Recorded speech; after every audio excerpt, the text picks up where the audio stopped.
वर्ष सगळ्यांना सुख समृद्धीचं यशाचं जावो आणि महाराष्ट्रावर आलेलं ते दुष्काळाचं आणि पाण्याचं मोठं संकट आहे त्याच्यातून आपण सगळे सुखरूप बाहेर पडो एवढ्याच मनापासून सगळ्यांना शुभेच्छा देते.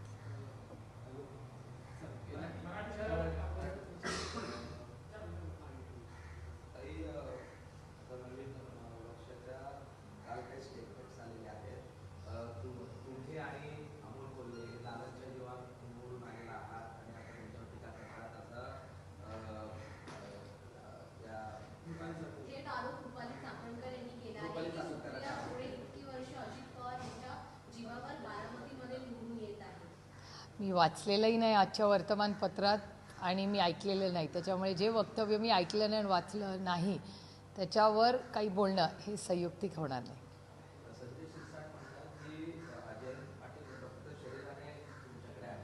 मला माहिती नाही हो, मी फॉलो करत नाही शिरसाटांना, त्याच्यामुळे आय हॅव नो आयडिया.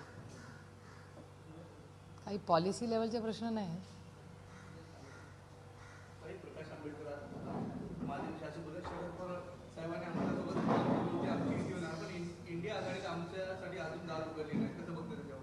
मला असं वाटतं प्रकाश आंबेडकरजी हे महाराष्ट्राचे नाही पण देशाचे अतिशय मोठे आणि महत्त्वाचे नेते आहेत.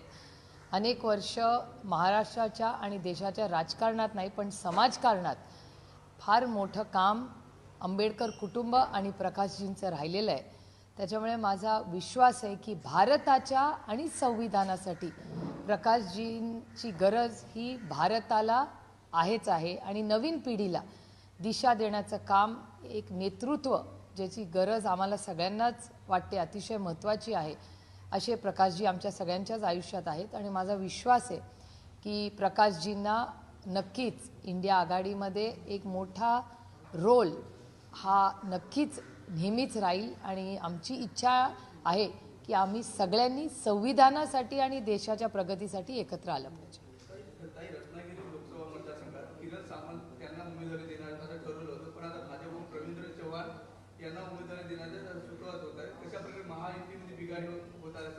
तो त्यांच्या आघाडीचा वैयक्तिक प्रश्न आहे.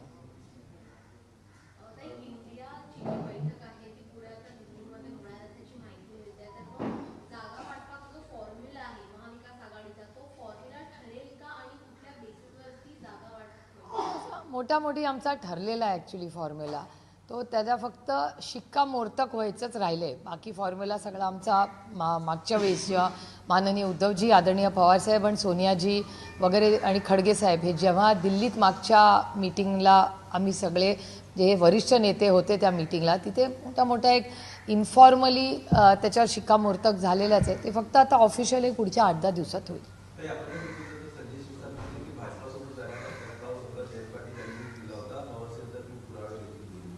त्यांना काय माहिती असेल हो, मी एक लहान कार्यकर्ती आणि माझा सगळा फोकस मायबाप जनतेची सेवा, माझा लोकसभा मतदारसंघ आणि पार्लमेंटमध्ये असतो आणि मला बेरोजगारी, महागाई, पाण्याचे महाराष्ट्राचे प्रश्न ह्याच्यात मी इतकी व्यस्त असते की मला बाकीच्या फारशा माहिती नसतात.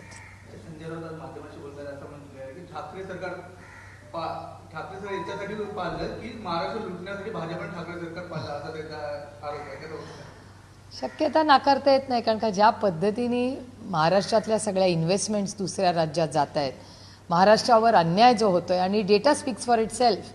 आज केंद्र सरकारचा जो डेटा 2 दिवसापूर्वी आला होता त्याच्यावर उत्तर प्रदेश आणि बिहार ही राज्य अनेक सोशल प्रोग्रॅम्समध्ये महाराष्ट्राच्या पुढे आहेत आणि विकासाचा दर असेल, इन्व्हेस्टमेंट एन्व्हायरमेंट असेल, हे महाराष्ट्रापेक्षा बऱ्याच राज्यांमध्ये जास्त आहे असाच केंद्र सरकारचाच डेटा दाखवतो. त्याच्यामुळे महाराष्ट्रामध्ये असलेलं ट्रिपल इंजिनचं खोक्याचं जे सरकार आहे त्यांचे जरी 200 MLAs असतील तरी 200 MLAंच्या मानाने विकास त्या वेगाने होताना दिसत नाही. आणि दुसरी सगळ्यात महत्त्वाची गोष्ट की महाराष्ट्रामध्ये अनेक ठिकाणी अतिवृष्टी झालेली आहे आणि अनेक ठिकाणी पाण्याचा प्रश्न झालेला आहे. त्यामुळे पाणी, अतिवृष्टी आणि दुष्काळ हे अतिशय गंभीर आव्हान हे राज्य आणि देशासमोर आहे. आणि मला असं वाटतं राज्यकर्त्यांनी जातीने लक्ष घालून थोडा वेळ राजकारण बाजूला ठेवून ह्या गोष्टी ज्याच्यासाठी ते म्हणतात ते सत्तेत आलेत त्याच्यात लक्ष घालणं अतिशय गरजेचं आहे. स्मिता पाटील यांचं देखील फेसबुक अकाउंट आता हॅक झालेलं आहे. काही आठवड्यांपूर्वी रोहित पवार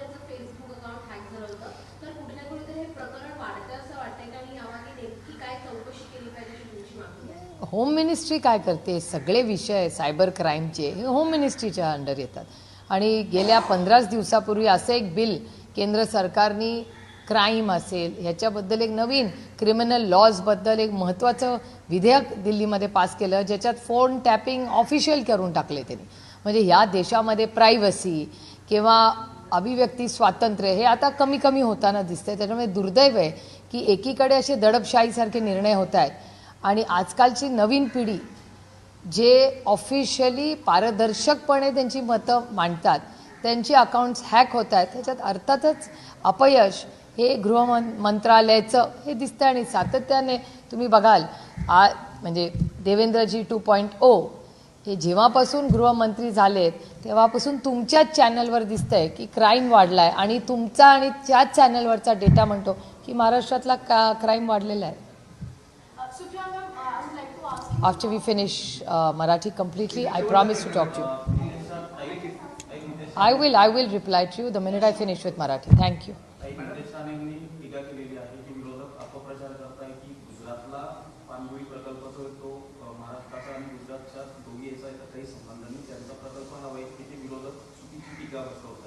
मी ही सगळी वर्तमानपत्रातली माहिती आणि माझा अजून तरी संपूर्ण मीडियावर विश्वास आहे. त्याच्यामुळे चॅनलवर आणि वर्तमानपत्रात जे आम्ही वाचतो त्याप्रमाणे आम्ही बोलतो. आणि ती जर माहिती चुकीची असेल तर अर्थातच भारतीय जनता पक्ष किंवा ज्या डिपार्टमेंटचा तो विषय आहे त्या डिपार्टमेंटच्या मंत्र्यांनी खुलासा करावा. Simple, it's not so difficult. Police महासंचालकपदी रश्मी शुक्ला यांची वरली लागणार होती, पण महायुतीमधील काही नेत्यांनी त्याला विरोध केल्यामुळे त्यांची नियुक्ती झाली नाही. फणसळकर यांचा अतिरिक्त कारभार दिला. कसं बघताय महायुती? तो महायुतीचा अंतर्गत प्रश्न आहे. पण जेव्हा तुम्ही बदल्यांमध्ये एवढी गडबड करता त्या सरकारमध्ये काम करणाऱ्या निष्ठेने काम करणाऱ्या लोकांचा जो मॉरल असतो तो कमी होतो. त्याच्यामुळे अर्थातच पोलीसमध्ये अतिशय माझा महाराष्ट्राच्या पोलीसवर पूर्ण प्रेम आदर आणि विश्वासच आहे. आणि त्यांच्या बदल्या त्यांच्या प्रमोशन्समध्ये असं जर राजकारण होत असेल तर हे अतिशय दुर्दैवी आहे. आणि मग ज्या प्रेमाने आदराने आणि एक आदर्श म्हणून आजचा युवा पिढी पोलीसमध्ये जातो त्याला काय तुम्ही आदर्श करताय त्यांच्या पुढे? त्याच्यामुळे राजकारण हे पोलिसून बाहेर असलंच पाहिजे आणि पोलिसांना पारदर्शकपणे संविधानाच्या चौकटीत राहून या ट्रिपल इंजिनच्या खोके सरकारने काम करू दिलं पाहिजे.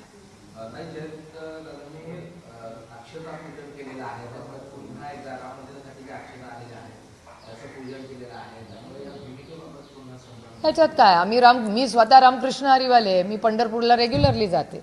त्याच्यात काय जन्मापासून रामकृष्ण हरी म्हणले मी, त्याच्यात गैर काय? आपण आपल्या घरातली जी संस्कृती असते अक्षदा लग्नात जाता तेव्हा अक्षदा टाकतच ना, त्याच्यात गैर काय? अक्षदा काय वाईट आहेत का? आणि अक्षदा पिकवणारा कोण आहे? या देशात काळ्या मातीशी इमान राखणारा शेतकरी आहे. त्याच्यात काय गैर काय त्याच्यात? आणि पंढरपूरला जायला काय आमंत्रण लागतं का? पांडुरंगाची इच्छा.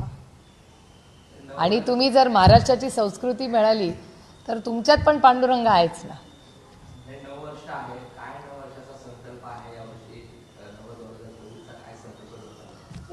कालच तुम्ही जर वर्तमानपत्र सगळी वाचली असतील तर जगामध्ये अनेक महत्त्वाच्या देशांमध्ये यावर्षी इलेक्शन आहे. त्याच्यामुळे संविधानाप्रमाणे इलेक्शन्स व्हावी, ती पारदर्शक व्हावी. आणि आपल्या देशात आणि जगामध्ये अनेक ठिकाणी ही दडपशाही आहे, त्याला ती कुठेतरी थांबून पारदर्शकपणे स्वातंत्र्याने आपल्याला सगळ्यांना मोकळा श्वास घेता आला पाहिजे. हे आपण सगळ्यांनी ह्या वर्षामध्ये करायचं आहे. कारण का अनेक महत्त्वाची म्हणजे राज्यातली पण इलेक्शन्स आहेत, देशातली आहेत आणि अनेक महत्त्वाच्या जगातली इलेक्शन्स आहेत ज्याचा एक इम्पॅक्ट सगळ्याच गोष्टींवर असतो. म्हणजे इकॉनॉमीवर असतो, निर्णय प्रक्रियेत असतो, इंटरनॅशनल रिलेशनशिप्स असतात. त्याच्यामुळे खूप हे वर्ष पॉलिटिकली, सोशली आणि इकॉनॉमिकली हे खूप महत्त्वाचं असणार आहे जगासाठी, आपल्या देशासाठी आणि आपल्या राज्यासाठी.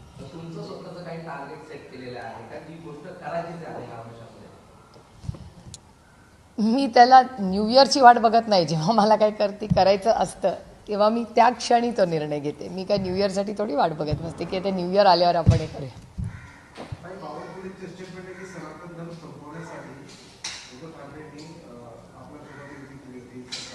कसं आहे, माननीय उद्धवजींवर बोलल्याशिवाय त्यांची कोणाची हेडलाईन होत नाही.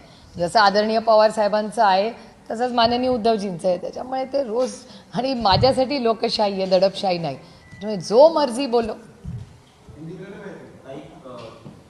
झालं मराठीचं हां. ईव्हीएम बद्दल अमेरिकेमध्ये 3 मिनिटांमध्ये हॅकर्स जे आहेत ऍक्टिव्हेट करू शकतात असा तर त्यांचा अहवाल आलेला आहे. काही हॅकर्सने तर ते सिद्ध करून दिलं. तर काय एकंदरीत ईव्हीएमचं नाही, मला असं वाटतं जर अशा काही चर्चा असतील तंत्रज्ञानाबद्दल याचा गांभीर्याने आपण सगळ्यांनीच विचार कर. कोण जिंकलं कोण हरलं असं नाही, पण देश हा कोणीही सत्तेत असू दे तरी तो संविधानानेच आणि पारदर्शकपणेच आहे. कॉपी करून पास करण्यात काय मजा. आपण सुसंस्कृत भारतीय लोक आहोत आणि आपण मेहनत करून पास होऊया ना, कॉपी करून कशाला पास व्हायचं. त्याच्यामुळे अशी जर असेल तर मला असं वाटतं एक ऑल पार्टी मीटिंग माननीय प्रधानमंत्र्यांनी बोलवावी. ते कुठल्या पक्षाचे प्रधानमंत्री नाहीत, देशाचे प्रधानमंत्री आहेत. त्याच्यामुळे असा काही फीडबॅक आला असेल तर माझा विश्वास आहे की या देशाचे प्रधानमंत्री हे संविधानासाठी ऑल पार्टी मीटिंग बोलवतील आणि त्याच्यातून चर्चा होऊ शकते याची.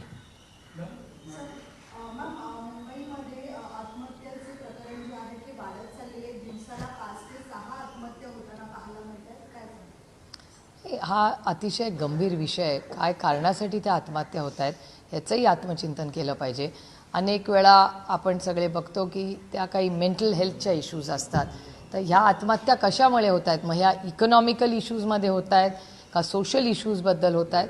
अतिशय गंभीर विषय आहे आणि त्याच्यात राजकारण न करता त्याच्या मुळामध्ये आपण हात घालून तो प्रश्न सोडवण्याचा प्रयत्न आणि त्याचा अभ्यासपूर्वक नक्की काय या आत्महत्या होत आहेत ह्याची चर्चा मला असं वाटतं समाजात आपण सगळ्यांनी जबाबदारीने केली पाहिजे.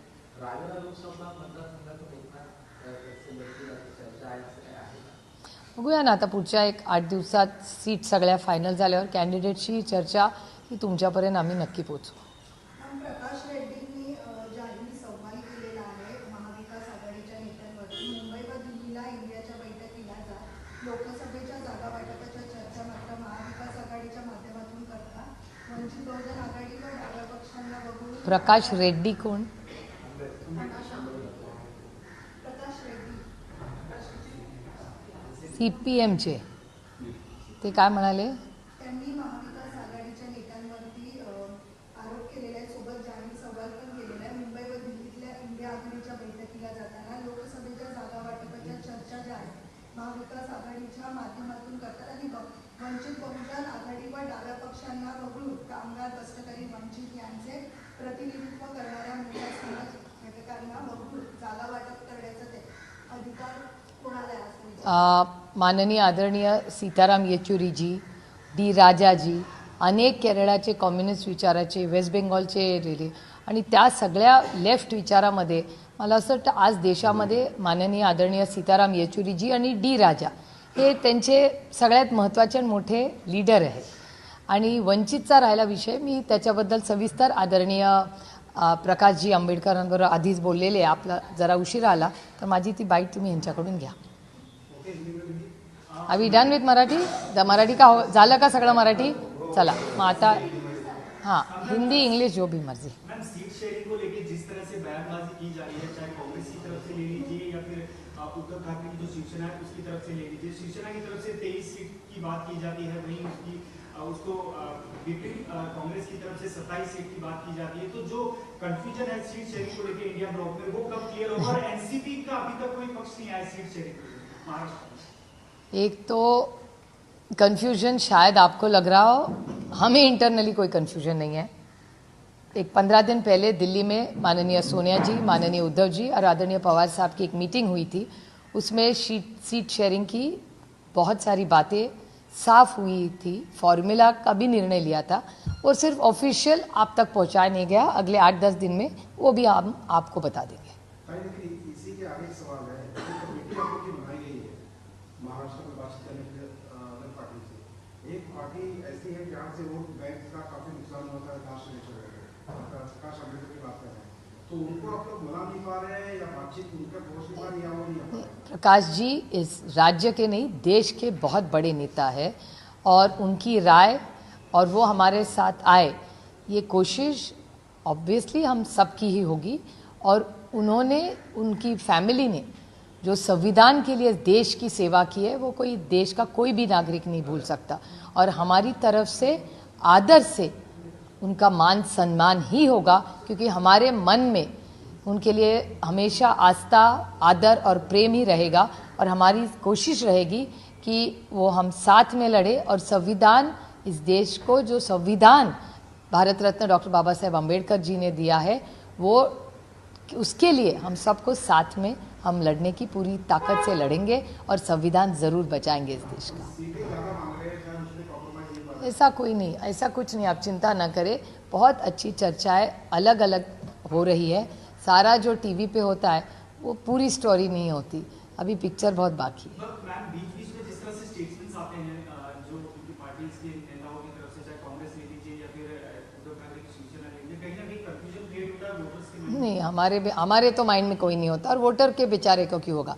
वोटर तब एक बार फाइनल जब फॉर्म भरेगा तब वोटर को पता चलेगा ना। अभी से क्या कन्फ्यूजन है। बेचारा वोटर आज पानी के लिए, किसान उसको हमी भाव पे आप उसको नहीं मिल रहा है, प्याज का आप निर्णय क्या केंद्र, सो हर एक के तो प्रॉब्लम्स है। बेचारा वोटर आज क्या कर रहा है, देश की कौन सी स्कीम है जो वोटर तक पहुंची जा रही है। तो आज वोटर तो दिक्कत में है ना। बेरोजगारी, महंगाई, ये तो, और पानी की समस्या पूरे राज्य में है, मुंबई में है, पूना में है, मेरे निर्वाचन क्षेत्र में है, क्योंकि इस साल बारिश नहीं हुई है।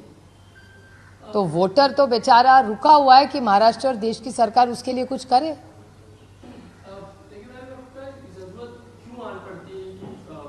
संजय राउत एक बयान लिखते हैं तो कुछ कहते हैं, जिस तरह की बयानबाजी चल रही है, इंडिया आघाड़ी अगर साइलेंटली बैठ के अगर शिवसेना करना ही चाहती है, सब इतने अगर मंझे हुए राजनीति के हैं, तो फिर जरूरत क्यों है?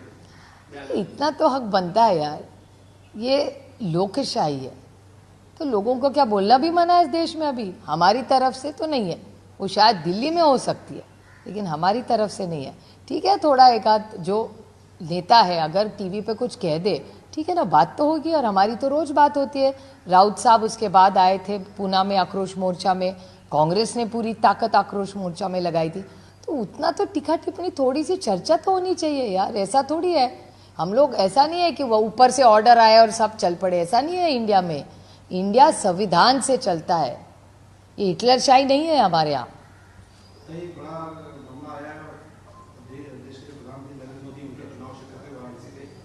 महिला के साथ गलत हरकत करने की बात आई और जिस शख्स ने की है उस शख्स के कई बड़े नेताओं के साथ फोटो भी हैं।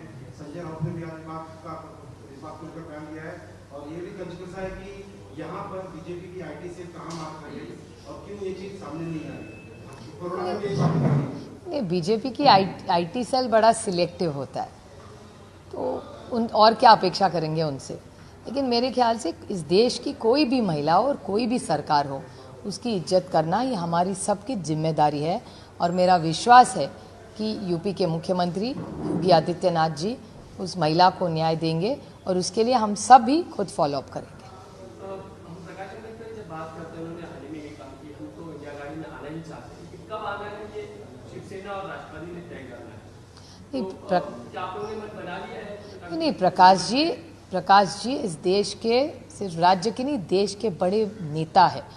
उनका अनुभव, उनका योगदान इस देश की उन्नति में बहुत रहा है, और हमारी कोशिश ही रहेगी कि संविधान बचाने के लिए हम सब ने एक आना चाहिए। और मेरा पूरा विश्वास है कि प्रकाश जी पूरी ताकत संविधान के लिए हम सब के साथ लगाएंगे।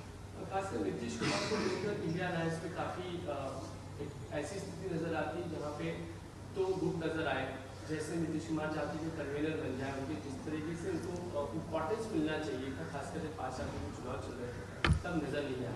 नीतीश कुमार की वजह से इंडिया अलायंस घटा हुआ है? बिल्कुल नहीं। जब आप स्टेट के जो इलेक्शंस थे वो अलग थे, अभी ये देश का इलेक्शन हो रहा है, और मेरे ख्याल से नीतीश जी इस देश के बहुत वरिष्ठ नेता है, यशस्वी मुख्यमंत्री है। तो वो जो कहेंगे, वो जो टिप्पणी करेंगे, वो हमारे लिए सर आंखों पे है। तो हम पूरी उनका जो कह रहे हैं वो हम सब से बहुत बड़े हैं, और उनका हक बनता है सूचना देना, सुझाव देना। तो इंडिया की मीटिंग में इस सब की चर्चा होती रहेगी और आगे भी होती रहेगी। खासकर नीतीश कुमार मामले में ही कि नीतीश कुमार को कन्वीनर बनाने को लेकर कांग्रेस क्या सोच सकती है, आप लोग एक राय पे आ सकते हैं? अभी देखते हैं ना, चर्चा तो होती रहती है। अभी सर सीट शेयरिंग की बात हो रही है, इलेक्शन की लड़ने की बात हो रही है, तो जैसे जैसे आगे डिस्कशंस हो जाएंगे वो आप सबको पूरी बताते रहेंगे। नीतीश कुमार अगर ये कहते हैं कि इंडिया गठबंधन सीट बंटवारे के फैसले से पहले अगर वो जेडीयू को उम्मीदवार घोषित कर देते हैं, इस तरह की चीजें शुरू हो जाती है, खासकर नॉट रीचेबल भी हो जाते हैं इंडिया अलायंस के नेताओं से, तो ये चिंता की बात तो है। तो देखते हैं ना क्या होता है, क्योंकि बिहार में जो इलेक्शन होगा वो हर स्टेट में अलग फॉर्मूला होगा ना। अभी महाविकास आघाड़ी की चर्चा यहाँ होगी, अन्य राज्य में अलग तरह से होगी। तो मेरे ख्याल से हर राज्य का एक अलग मॉडल होगा, और it's not one size fits all ना। ऐसा नहीं है कि दिल्ली सब डिसाइड करे। इस देश में संविधान है और लोगों को भी सुननी चाहिए। बिल्कुल, लेकिन जब नीतीश कुमार इस बात को लेकर नाराज नजर आते हैं कि अगर जात आधारित जनगणना की बात करते हैं, उन्होंने जो कुछ काम किया उस पर चर्चा कांग्रेस नहीं करती है, तो उसको लेकर नीतीश कुमार नाराज हो जाते हैं। नहीं, मुझे नहीं लगता। कांग्रेस ने पार्लियामेंट में भी ये बात कही है, कांग्रेस के नेताओं ने पार्लियामेंट में ये बात कही है। तो मुझे नहीं लगता ऐसे कोई कांग्रेस या उनमें कोई गलतफहमी या कुछ दुरावा है। चर्चा तो रेगुलरली होती है दोनों पार्टियों की, मैंने खुद देखा है। खासकर आप जो है उनकी जो 12 में नेशनल काउंसिलिंग हुई, उनकी लोग कह रहे थे कि गारंटी का जो मुद्दा है उनको उन्होंने लाया था कि हम लोग चीज़ की गारंटी देते हैं, लेकिन बीजेपी गारंटी के मुद्दे बात कर रही है, कांग्रेस भी गारंटी के मुद्दे बात कर रही है, लेकिन फिर भी जो बातें होनी चाहिए आपको लेकर वो इंडिया अलायंस में भी नजर नहीं आती। हालांकि वो भरोसा देते हैं कि उन्हें जितनी भी सीटें मिलेंगी उतनी सीटें जीतने का वो दावा करते हैं कि जरूर जीतेंगे। हाँ, तो आप जो है आपको जो सम्मान मिलना चाहिए वो नहीं मिल पा रहा, नाराजगी जरूर है, लेकिन फिर भी नहीं, सीट शेयरिंग में तो थोड़ा आगे पीछे सबको ही करना पड़ेगा। एक अलायंस है भैया, अलायंस में तो थोड़ा आगे पीछे। अभी जब भी शादी भी तय होती है तो सब तो परफेक्ट नहीं होता ना, जब तक पूरा ना हो। थोड़ा आगे पीछे सबको, किसी भी रिश्ते में सबको थोड़ा आगे पीछे करना पड़ता है। और मेरे ख्याल से अभी तक बहुत अच्छा ही चल रहा है, और ये आगे पीछे वाली बात नहीं है, ये संविधान बचाने की बात है। तो संविधान के लिए हम पूरी ताकत से लड़ेंगे और जीतेंगे। तो जब कहते हैं कि गारंटी का शब्द तो हमने लाया था, बीजेपी ने चुरा लिया, कांग्रेस ने वही बात करी, और गारंटी कोई पूरी नहीं करता, सिर्फ आप ही गारंटी पूरी करते। नहीं, गारंटी तो सब किसकी, अगर इस देश का प्रधानमंत्री अगर गारंटी कहे तो इस देश का प्रधानमंत्री है ना वो। तो गारंटी, और ऐसा कोई नहीं है ना, किसी की ओनरशिप नहीं है किसी के भी।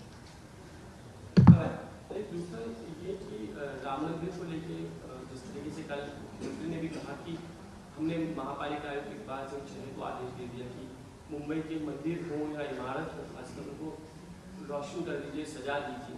ये तैयारियां चल रही हैं, राजनीतिक एजेंडा है ना सचमुच?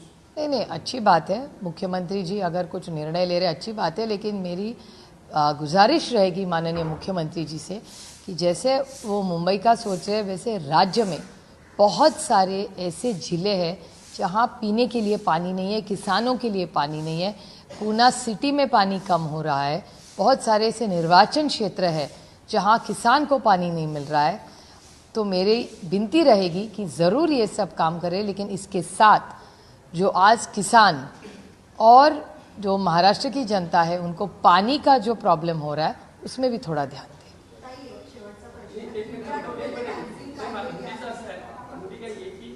इलेक्शन कमीशन को लेकर आप जब तक आएगा फैसला, लेकिन उसके पहले प्रोसेस शुरू करनी है। विधानसभा अध्यक्ष जनवरी का पहला दिन है, 31 तक उनको भी फैसला देना है। लगता है कि कुछ नोटिस आई हैं या कुछ प्रोसेस शुरू करेंगे? तो अदृश्य शक्ति सब जाने। माननीय महाराष्ट्र के मुख्यमंत्री ही कहते हैं कि एक अदृश्य शक्ति है जो ये सब करती है। तो अभी मुझे भी लगने लगना है कि अगर महाराष्ट्र के मुख्यमंत्री को भी अदृश्य शक्ति पे विश्वास है तो ऐसा लग रहा है कि ये राज्य सिर्फ अदृश्य शक्ति चला रही है।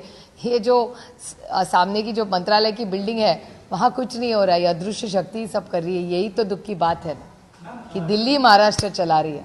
राम मंदिर को लेकर बात करें तो जो इमिग्रेशन को लेकर जिस तरह से बयानबाजी की जा रही है राम मंदिर को लेकर, उसको लेकर क्या कहेंगे? और दूसरी बात, आरएसएस के इंद्रेश कुमार जी है, उन्होंने रिक्वेस्ट की है जो बाकी और धर्म के जो लोग हैं, मुस्लिम, सिख, ईसाई, जिस दिन प्राण प्रतिष्ठा होगी उस दिन जय श्री राम का नारा लगाएं, जय श्री राम चैंट करें अपने अपने मदरसा में हो, दरगाहों में हो। किस तरह से? मैं आप एक बात बताओ, मंदिर, मस्जिद, चर्च, मैं अमृतसर के दरगाह में हर साल जाती हूँ, किसी का इनविटेशन नहीं लगता। मैं पंढरपुर हर साल जाती हूँ, मैं किसी का न्योता के नहीं भेजती, क्योंकि कोई भी मंदिर, मस्जिद या अमृतसर का दरगाह आप बोले, चर्च बोले, किसी का न्योता नहीं लगता वहाँ जाने के लिए। वो हम सब के लिए वो एक घर है, एक विश्वास है। तो मेरे ख्याल से ये जो बयानबाजी हो रही है ये बहुत इमैच्योरिटी है। उन्होंने शायद पूरी पढ़ाई नहीं की है कि ये सब मंदिर, मस्जिद है, गुरुद्वारा है, चर्च है, यहाँ जाने के लिए किसी को न्योता नहीं लगता।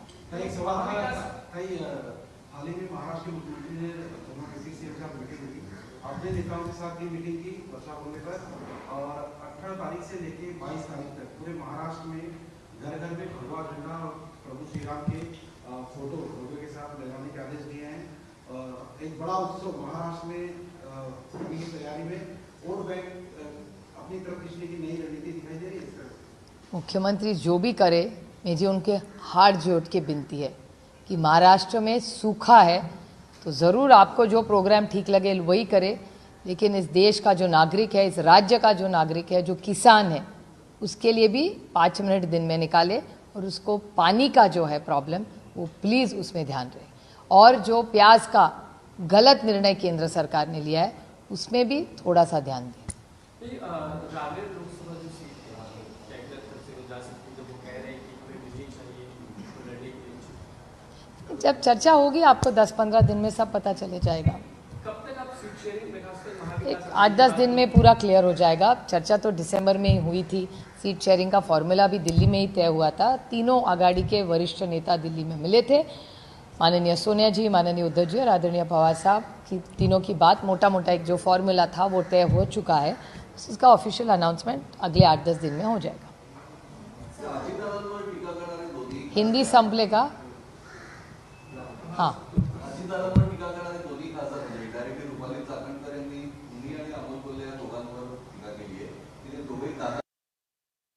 बयानबाजी की जा रही है, चाहे कांग्रेस की तरफ से ले लीजिए या फिर उद्धव ठाकरे की जो शिवसेना है उसकी तरफ से ले लीजिए। शिवसेना की तरफ से 23 सीट की बात की जाती है, वहीं उसको विपिन कांग्रेस की तरफ से 27 सीट की बात की जाती है। तो जो कंफ्यूजन है सीट शेयरिंग को लेकर इंडिया ब्लॉक में, वो कब क्लियर होगा? और एनसीपी का अभी तक कोई पक्ष नहीं आया सीट शेयरिंग महाराष्ट्र में। एक तो कन्फ्यूजन शायद आपको लग रहा हो, हमें इंटरनली कोई कन्फ्यूजन नहीं है। एक 15 दिन पहले दिल्ली में माननीय सोनिया जी, माननीय उद्धव जी और आदरणीय पवार साहब की एक मीटिंग हुई थी। उसमें सीट शेयरिंग की बहुत सारी बातें साफ हुई थी, फॉर्मूला का भी निर्णय लिया था और सिर्फ ऑफिशियल आप तक पहुंचाया नहीं गया। अगले 8-10 दिन में वो भी हम आपको बता देंगे। इसी के आगे सवाल है, कमेटी आपकी बनाई गई है महाराष्ट्र में बातचीत करने के लिए अलग पार्टी से। एक पार्टी ऐसी है जहाँ से वोट बैंक का काफी नुकसान होता है, प्रकाश अम्बेडकर की बात कर रहे हैं, तो उनको आप लोग मना नहीं पा रहे हैं या बातचीत उनका पहुंच नहीं पा रही या वो नहीं आ पा रहे? प्रकाश मराठीत झालाय।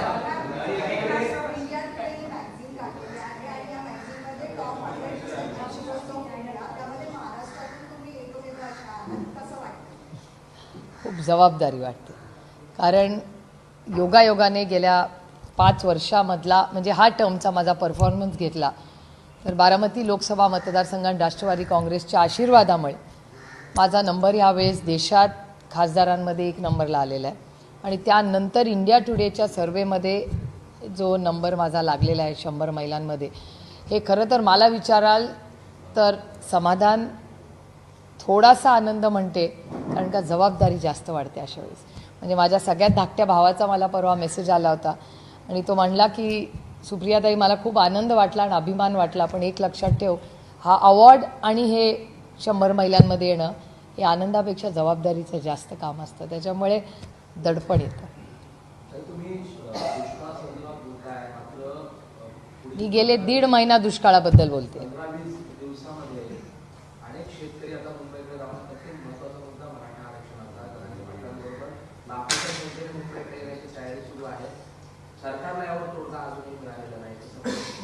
मराठा, धनगर, लिंगायत आणि मुस्लिम समाज, चारही समाजांचा जो प्रश्न आरक्षणाचा आहे अतिशय गंभीर आहे। भारतीय जनता पक्षाने फक्त जुमलेबाजी केलेली आहे। महाराष्ट्रात एक बोलतात, पार्लमेंटमध्ये ऑन रेकॉर्ड वेगळं बोलतात।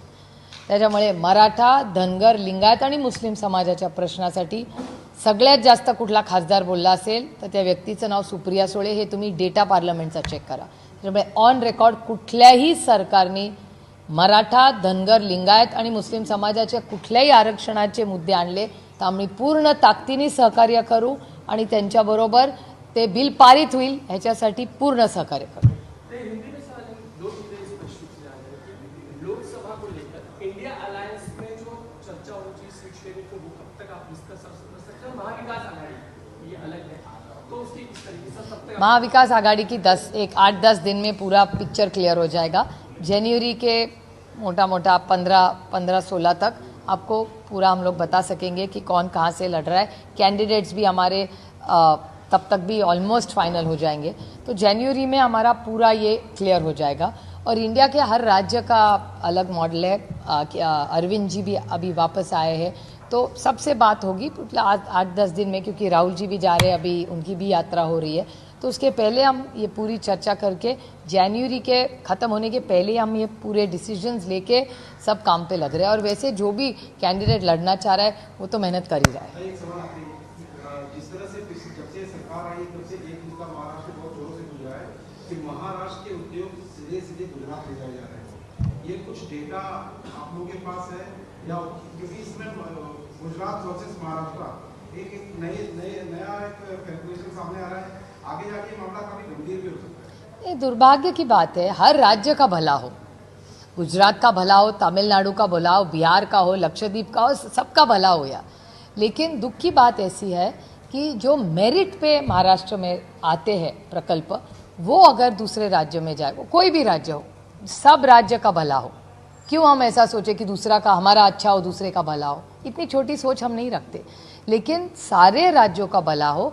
और कोई भी लोक प्रतिनिधि राज्य का नहीं होता, देश की सेवा के लिए होता है। तो हम सब ने मिलके अच्छा अगर कोऑर्डिनेशन करे तो महाराष्ट्र को जो मेरिट में मिला है, तो अगर बच्चा मेरिट में पास हुआ है तो उसको तो सीट उसी को मिलनी चाहिए। मैडम नीतीश कुमार को जो है इंडिया गठबंधन का पूरा बोल दिया, ऑलरेडी बोल दिया। महाविकास आघाडी सीट शेअरिंग कधी होणार आहे? पुढच्या 8-10 दिवसात सांगितलं ना मी, सांगितलं ना दादा, ऑलरेडी सांगते ना नंतर। अरे मी सांगितलं, लोकशाही हो, आमच्याकडून लोकशाही आहे, दडपशाही दिल्लीला आहे। प्रत्येकाला मन मोकळं करायचा अधिकार आहे की नाही? त्याच्यात गैर काय? प्रत्येकाही लोकशाही आहे, त्यांना बोलायचा अधिकार आहे। नए साल की आपको बहुत बहुत बधाई। आप सबको भी थैंक यू वेरी मच।